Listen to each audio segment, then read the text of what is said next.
Oh hey, didn't see you there. I was too busy repping Iceland.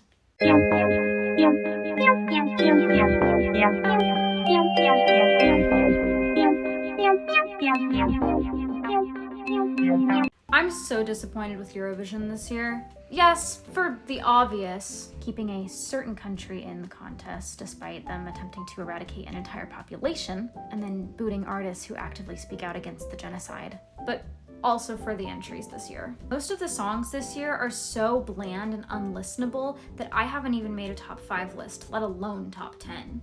There are exactly 3 countries that have sent songs that I like, and really only one that I'd be happy with winning, but we'll talk about that later. For now, let's talk about 6 countries that could have sent way better entries. I will be going in alphabetical order by country, so if you're only interested in hearing me talk about a certain country or entry, these are the timestamps. Okay, let's get into it. The first entry that we're gonna be talking about is Estonia. This country honestly might be my biggest upset. My sister and I practically flew off the couch when we saw the results for SD Lal. We could have had leather daddy priests fighting demons with a flamethrower guitar. Instead, we got a super group cosplaying an ABBA tribute band. Save that for Sweden. Also, they've already competed in Eurovision in 2005. They also sell ice cream. This band is kind of all over the place, much like Stockholm Cowboys, but they don't have half of the aura that these guys do. Also, at the time of recording this, Stockholm Cowboys only has 315 followers on Instagram, which is crazy. And I'm trying to figure out why, because they are genuinely fantastic. Anyways, this song is an absolute banger, and I'm really upset that it only came in 4th place. You guys sent 5 Minutes and Pull Up, and then Tommy Cash immediately after. I know you know how to have fun. Last Man Standing was fun. I'm also just genuinely confused about how they didn't score higher in the first round, because they got 19 points, which was the same amount as Vanilla Ninja. And they actually scored higher with the judges. According to Eurovision World, Vanilla Ninja only got a 2-star rating, and Stockholm Cowboys got a 4.5-star rating. Now, I'm no mathematician, but I think that 4.5 is higher than 2. The next country that has disappointed me is Latvia. Before you say anything, I am well aware that I'm probably pronouncing these names wrong. I don't speak Latvian, so just give me a little grace, please. Kautkaili lost by 0.9%. Not even a full mark difference. It really isn't that I hate Enya, I just really love Teun Tagad. Personally, I think they should have won just for the staging. I'm not really sure how to describe it in words. I'm only gonna play a little bit because I don't want to get copyright struck, but I'll have their full performance linked down below.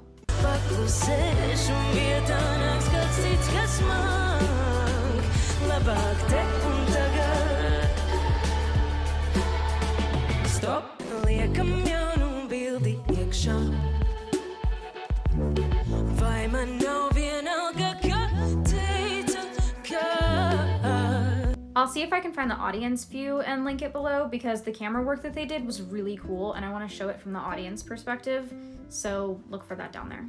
I also just love this song. The instrumentation, the lyrics, the visuals, everything about it checks my box. In all fairness, I probably would have voted for Advara if Kautkaili wasn't competing. I do really like her staging. I think the shards of glass effect looked really cool. I'm just a little disappointed. Lithuania, my sweet, sweet Lithuania. I just miss LT United so much. They've placed the highest out of all of the Lithuanian acts to be sent to Eurovision. Just send them again. Don't even send a new song, just have them do We Are the Winners again. Or send Catharsis. No one would be upset about it. Except maybe Catharsis. Don't even get me started on the absolute robbery of last year. My soggy goth Lithuanian baddies deserve so much better than 16th place. All I'm gonna say is that you should listen to their cover of Baltamale because it is the most beautiful thing that has ever touched my ears. Ever. And also, if you like goth rock, you should just check them out in general because they're fantastic. Anyways, this year Lithuania is sending Volda Glittermort, and I genuinely cannot forgive Lion for not painting himself gold, because then I could have said Goldemort. But you had to paint yourself silver, didn't you? Goldemort would have been hilarious. And now I can't say that. Really, I'm only upset about that. And the fact that we could have had a song about cooking. Let him cook! Bratwurst, holy schnitzel. If you can't stand the heat, baby, get out of the kitchen. Absolute poetry. 10 out of 10, no notes. For Luxembourg, there were actually 2 contestants that I was really pulling for, and neither one of them got it. The Twilight fangirl in me absolutely would have spent 10 euros to vote for Sweet Tooth had he made it to Eurovision. Send the vampire werewolf guy! I also really loved Born Again. Anything that sounds kind of like 80s synthwave is always gonna win for me. I personally don't think he would have gone that far in the competition, but it would have been fun. Okay, let's talk about Moldova. Don't get me wrong, I absolutely adore Satoshi. As an American, I really do have to applaud that level of patriotism. It is truly wonderful, and I'm so incredibly happy he beat out that Putin apologist. I just really miss Sasha Bogdanov. I know he didn't compete this year, which is a huge tragedy. I cannot even begin to tell you how upset I am. But Mr. Bogdanov, if you're hearing this, please perform at my birthday party. I will pay you $5. It will be incredible and so worth your time. Anyways, rest in peace, King, gone too soon, and all that jazz. I'm really pulling for Moldova this year. Not just because the song is incredible and I think Satoshi seems like a really chill dude, but also because of the political climate in Eastern Europe right now. I'm not gonna get into all of that. I'm not the right person to explain geopolitical conflicts, but I will have ESC Gabe's video linked in the description below because he went to Moldova and interviewed Satoshi about Viva Moldova and why it is such an important entry this year. And it's also just a really good video. I need to be careful about how I phrase this one because Swedes on TikTok keep attacking me for saying that they don't always send bangers. This is not an attack on Felicia. I think she's really cool, and I really like how she talks about a certain country that will not be mentioned. I just don't think she's that great of a singer, and her song, to me, sounds a bit too much like Cascada. I was also pulling really hard for Juliet, and I was so disappointed that they didn't do better, because I need them to do a world tour and come to America so I can hear Sophia live. You guys were absolutely robbed, and I'm never letting this go. And another thing! Delulu losing was insane. I really thought that he would rank higher. This entry was hilarious. We could have taken Delulu to Eurovision. What do you mean we had lyrics like, watering my head with champagne and surfing waves on an eel, yeehaw? And they didn't send that? Are you kidding? Almost as big of a letdown as when Gojo shockingly didn't qualify last year. Sweden is also the birthplace of so I'm not really sure why I keep having hope for this country. By this time you're probably saying, Katie, you miserable loser, what do you like?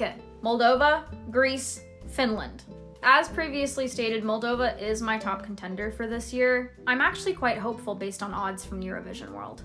While I am a little bit upset about Auntie not winning for UMK, I do love crazy violins in a room on fire, so I'll have fun either way. Also, Greece is so incredibly silly. I'm really excited to see if he'll keep the staging from the national final because it was really fun. I'm really only tuning in this year to watch Gojo perform at the semifinals, and to see how they do without several countries performing, especially since one of them is in the top 5. I'm also incredibly excited not to hear or see Martin Osterdahl this year. Thank you, Ebu! Okay, I think that's all I had to say in this video. I really am sorry about the wacky posting schedule. Things have been weird lately. My school picked up, and then my health got really bad, and then my family dog passed, and I just kind of feel a little bit like I have the AO3 writer curse. So just bear with me for a bit. If you want updates on videos and stuff, or to just yell at me about my bad music tastes, this is my TikTok. I am most active on there because I am a loser. All of my socials are the same at Cats Online right now. I don't know how to end this video. 12 points for Moldova. Okay, bye-bye.